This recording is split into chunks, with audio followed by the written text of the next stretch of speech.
ఎప్పుడు పిల్లలు బాగుండాలని అమ్మా నాన్న అనుకోవడమేనా? అమ్మా నాన్న బాగుండాలని పిల్లలు అనుకోరా? అది వాళ్ళ కష్టాలు ఉన్నారో తెలిసాక అసలు ఏం పట్టినట్టు అలా వదిలేసి వెళ్ళిపోతాం సార్.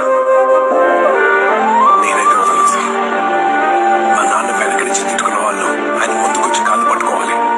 ఆయనకి ప్రపంచంలో మా అమ్మే బెస్ట్ ఫ్రెండ్ గా ఉండాలి. ఆయన వాళ్ళు ఎవరు, కాని వాళ్ళు ఎవరు,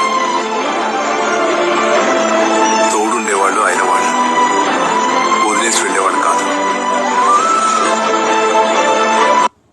ఖర్చు పెట్టాలి. ప్రేమ జలి అనేవి ఫ్రీయేగా చూపించవచ్చు కదండి. కాళ్ళు లేకపోయినా కళ్ళు లేకపోయినా బతికేవచ్చు, కానీ తోడు లేకుండా బతకటం కష్టం. అది కూడా ఒక ఆడపిల్ల బతకటం ఇంకా కష్టం.